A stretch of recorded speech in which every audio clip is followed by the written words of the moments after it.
국민의힘 김문수 후보가 승리하기 위해서 넘어야 될 관문들 두 가지까지 살펴봤고요. 손을 놓아야 하는 사람도 있지만 손을 꼭 잡아야 되는 사람들도 있습니다.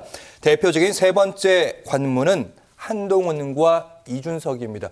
이준석 후보야 지금 대선 후보니까 언감생심이라도 한동훈 후보는 손은 맞잡아야 되느냐. 그러기 위해서 한동훈 후보가 요구했던 세 가지, 요구라기보다는 세 가지 얘기는 들어줘야 되는 것이 아닌가. 이런 지적도 어떻게 보십니까? 한동훈 후보는요. 한동훈 지금 전 대표 같은 경우는 경선에 참여함과 동시에요. 본인이 졌었을 때는 승복이 전제 조건이 깔린 룰에 경기에 들어온 것입니다. 본인이 만약에 후보가 되지 않았다면요. 당연히 우리 당에 몸담고 있다면 우리 당 후보의 승리를 위해서 뒷받침을 해야 되는 것이고요. 그리고 여기에서 주인공은 항상 후보입니다. 선거에서. 본인이 주인공이 되려고 하면 안 됩니다. 예. 그리고 지금 이러한 것들은 해당 행위에 전 준한다라고 판단합니다.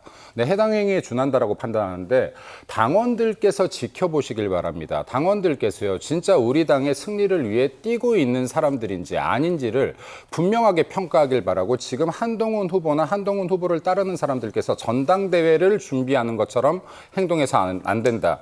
지금 여기에 지금 대선을 앞두고 나서 본인들의 정치를 해서 안 된다라는 말씀을 명확하게 드리겠습니다.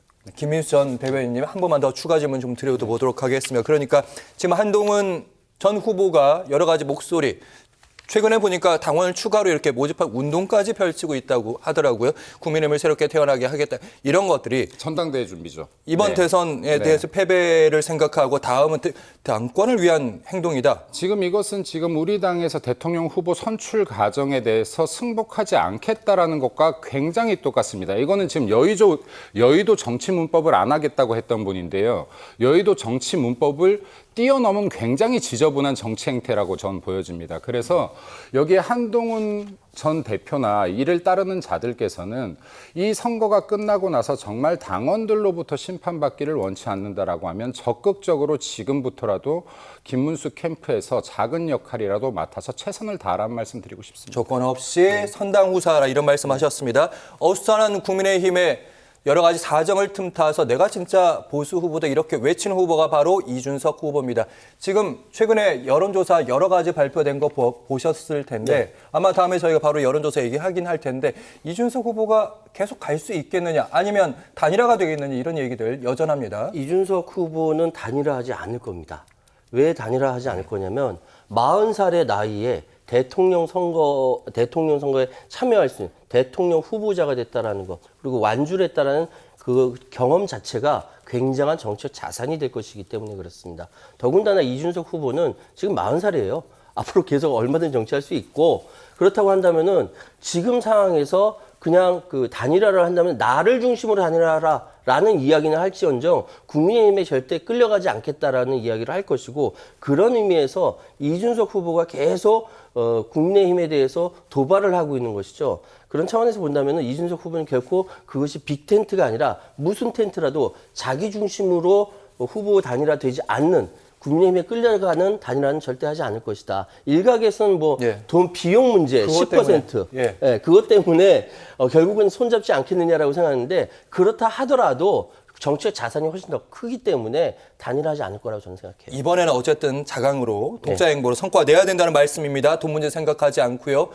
자, 가장 중요한 건 이준석 후보 입장에서도 여론조사 지지율 결과겠죠. 본격적인 대선 레이스 앞둔 현황 짚어보도록 하겠습니다. 이게 바로 국민의힘 후보가 선출되고 나서 공식적인 첫 번째 여론조사 결과라고는 하는데 한길리서치가 조사했고요. 무선 ARS 100% 플러스 마이너스 2.5%포인트의 표본 오차. 이재명 후보가 여전히 49.5%, 최근에 보니까 50% 넘는 결과도 많고요. 공고한 지지율이요. 살펴보시면 되겠습니다. 그리고 국민의힘 김문수 후보의 지지율이 눈에 들어옵니다. 38.2%.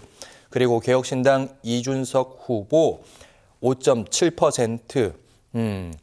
이 여론조사, 물론 이제 첫 번째 여론조사 결과이기 때문에 튀었을 수도 있고 아니면 컨벤션 효과도 있을 수 있고요. 최혜원 평론가님. 컨벤션 효과가 분명히 있다라고 생각해요. 왜냐하면 저는 이 김문수 후보의 득표 내지 지지율이 상당히 많이 나왔다라고 생각이 되거든요.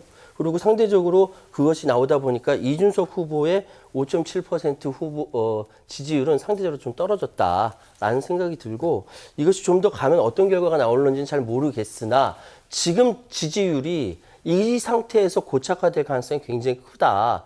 크게 바뀌지 않을 것이다라고 느껴지는 것이 뭐냐면 예. 오히려 이준석 후보, 그러니까 이재명 후보의 50% 넘나드는 이거는 그대로 고착화되되 지금 이준석 후보와 김문수 후보 간에 보수를 중심으로 한 표 경쟁이 상당히 앞으로 벌어질 것으로 예상이 되고 그렇게 된다라면은 둘 사이에 후보 단일화 이야기는 더 치열하게 될 것이고 그러나 이준석 후보는 후보 단일화에 응할 생각이 없을 것이고 이런 상황이 앞으로 벌어지지 않을까 조심스럽게 예상해 봅니다. 어쨌든 지금은 이제 보수 후보를 중심으로 여론조사 결과를 보는 게 유의미하다 이런 말씀이셨습니다.